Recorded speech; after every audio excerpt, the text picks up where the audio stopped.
जय धरती माँ, जय जोहार, जय जोहार। आज हम घूमने निकले हैं।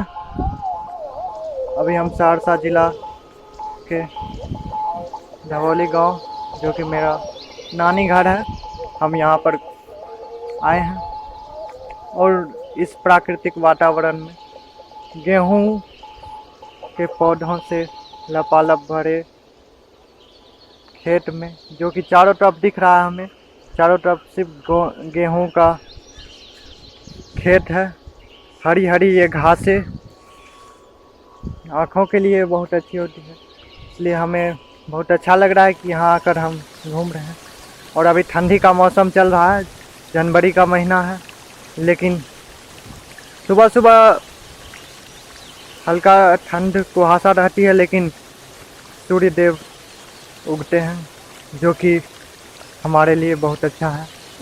इस ठंडी के मौसम में जब सूर्य की हल्की हल्की गर्मी जब शरीर को मिलती है, तब ये शरीर उस सुगंध को प्राप्त करता है, उस ठंड में गर्माहट का आनंद महसूस कर पाता है।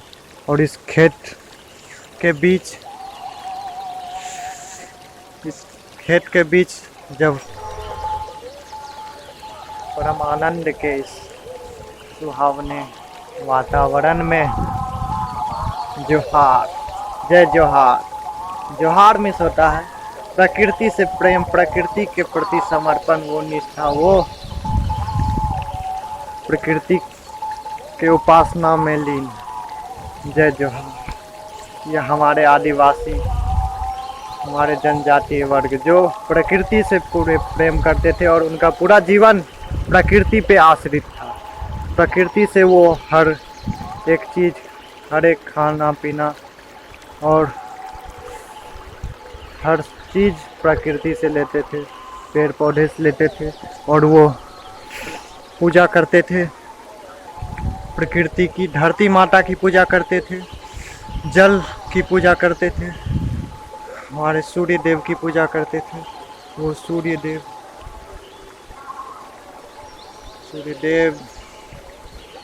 हमारे सूर्य देव गुरु की पूजा करते थे। वो हर चीज में करते थे जय जोहार, जय जोहार, जय माँ प्रकृति, जय धरती माँ। इस धरती माँ के वातावरण में मन को आनंदित कर देने वाला ये माहौल, ये खेतों में उगी हुई नई नई धान मन को आनंदित करेगी। ये हरियाली का मौसम,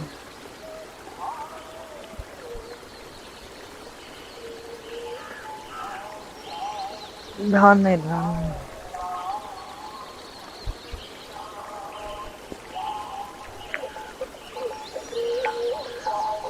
ये गेहूं की फसल भी नई हल्की हल्की घास उगी है गेहूं की, बहुत ही सुहावना। ये चारों तरफ गेहूं के पौधे खेत में हैं, पूरी हरियाली। आँखों के लिए यह हरियाली बहुत ही अच्छी होती है। और मैं जब झारखंड गया तो मैं यही सीखा कि प्रकृति से कैसे प्रेम करते थे वो वहाँ के जनजाति, वहाँ के आदिवासी लोग। और प्रकृति के लिए बोलते थे, स्वागत के लिए बोलते थे जय जोहार, जय जोहार। तो मैंने वो सीखा वहाँ से। जब इस प्राकृतिक वातावरण में जब हम आते हैं तो हमें वह आत्मिक खुशी मिलती है, वो आनंद मिलता है, वो प्रकृति का आनंद जो इस गेहूं के पौधे की हरियाली में है, जो इस खेत में हमें दिख रहा है। यहाँ तक देखो, बस गेहूं की छोटी छोटी पौधे पूरे खेत में। और मैंने गेहूं का एक छोटा सा पौधा, उसका टूसी थोड़ा सा चबाया, मीठा मीठा। यह बहुत ही फायदेमंद भी होता है हमें, हमारे खाने के लिए। मतलब कि वैज्ञानिकों ने जब इसका रिसर्च किया कि इसमें जो डीएनए रहता है, डीएनए और मनुष्य का डीएनए दोनों ही सेम रहता है। इस कारण से अगर गेहूं की छोटे छोटे पौधे की अगर टूसी ऊपर का तोड़ के खाया जाए, ये शरीर में हर तरह की विषाक्त चीज़ें, हर तरह की शरीर को अवरोधित करने वाली चीज़ों को ये सफाई करती है, उससे लड़कर निकालती है और शरीर में को मजबूत बनाने की काम करती है अंदर से। तो इसलिए गेहूं की जो पौधे हैं ये बहुत ही सफल है मानव जीवन के लिए। और गेहूं तो हम खाते ही हैं, गेहूं की रोटियां। और आजकल तो प्राकृतिक रूप से रिसर्च भी हुआ है कि व्हीट ग्रास जूस दिया जाता है लोगों को। बड़े बड़े बीमारी, कैंसर, हार्ट का से संबंधित बीमारी हो, मस्तिष्क से संबंधित बीमारी हो, किडनी डैमेज हो, या बहुत बड़े बड़े बीमारियों को व्हीट ग्रास जूस दिया जाता है, जो कि मतलब वो शरीर में इस तरह से अनुकूलित हो जाती है कि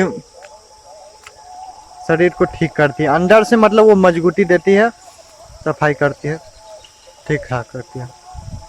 तो यह